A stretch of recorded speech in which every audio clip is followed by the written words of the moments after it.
maraming salamat at magandang umaga sa ating lahat. Vice Mayor Dodot, mga konsihal, mga kaunid ng ating nasyonal at lokal na pamahalaan sa pangunguna ngayong umaga ng ating institutional sector at ang City Legal Office. Maraming salamat sa pag-host ng ating flag raising.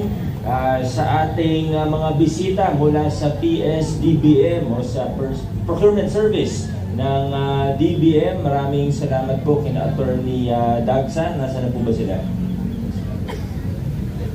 Asa na sa iyo, nagtago po sila yan. Maraming salamat po, Attorney and Company.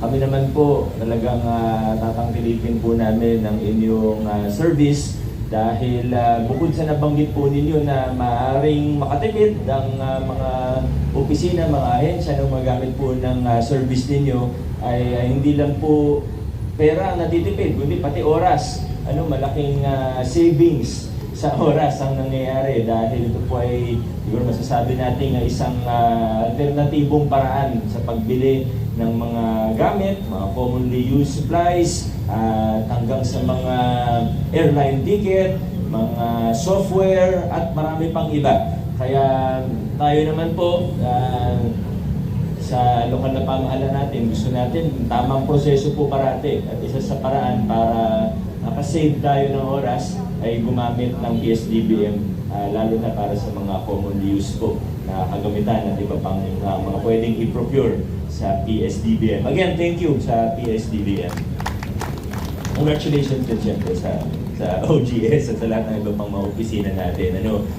Sa mga nabigyan ng parangal na ating praise committee, sa ating mga outstanding employee at sa on the spot na awardee po natin, congratulations po sa tatlong awardee natin ng praise committee ngayong umaga. Ako rin po ay nananawagan, nagpapaalala, nakikiusap sa lahat ng mga kasama natin na huwag basta-basta nagkakalat o nag-share ng mga unverified na balita, maaaring fake news, maaaring disinformation, pero minsan maaari din na may mga unverified threat. Kagaya po ng sa ating paaralan, kung may nakikinig po rito ng mga magulang, marami naman din po sa inyo, mga parents, hanggang sa ating mga PTA, hanggang sa ating mga guro, school officials, huwag kayo basta-basta magkalat ng mga unverified news kasi ito po ay nagiging cause ng panic. Naalala ko po, ilang taon na rin ang nakalipas, lahat ng bata, pag may dumarating na puting van, nagtatakbuhan. Naalala niyo po yun? Dahil po sa mga unverified, kung ano-ano, kinakalat sa social media, pinapasa sa mga messenger, Viber groups. Kaya sana po ay maging mapanuri tayo una, pangalawa maging maingat po tayo. Maraming salamat po. Adjourn na po tayo. Ms. Fiona Rey Santos.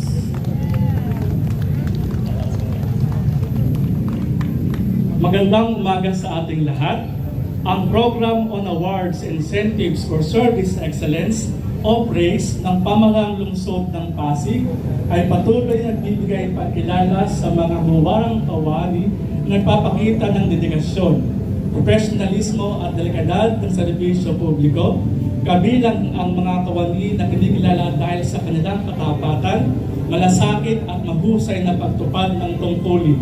Kaya ngayong umaga, ating gagawaran ang mga natatanging kawani para sa Employee of the Month and On the Spot Award bilang bahagi ng PRAISE. Inaanyayahan ko po si Mayor Vico Soto bilang PRAISE Chairperson, Vice Mayor Dudut Jaworski at mga kasamang sangguniang panglungsod upang igawad ang Certificate of Recognition para sa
serbisyo na nabigyan ng komendasyon mula sa kanilang mga kliyente. Siya ay nagpakita ng kanyang huwarang paglilingkod, profesionalismo at malasakit sa serbisyong publiko. Ang kanyang natatanging kontribusyon sa Pasig Pass Verification Process at National ID Registration Program, gayon din ang paglilingkod ng higit pa sa kanyang tungkulin.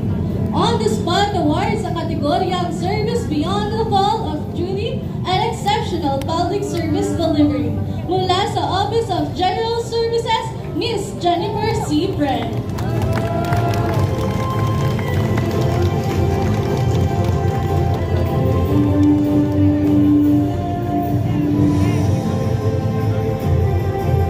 Pinimalas niya ang tatanging pamumuno at malasakit sa kapwa sa pamamagitan ng pagtulong sa mahigit sa 3,000 at 900 bata at halos 2,000 pamilya, pangunguna sa mga medical mission, feeding program, educational assistance, environmental initiatives at relief operations.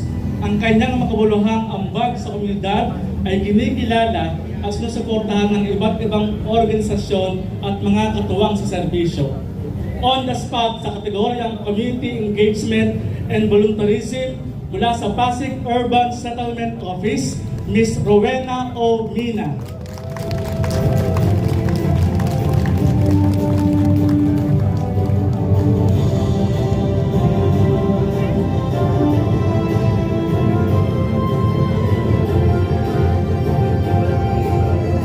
Tunay na kahanga-hanga ang kanilang magagawa at maaari silang maging huwaran ng bawat empleyado ng pamahalang lungsod ng Pasig. Maraming salamat po sa inyong tapat at marangal na paglilingkod. Ang inyong tagumpay ang tagumpay ng bawat Pasigenyo. Muli, maraming salamat po.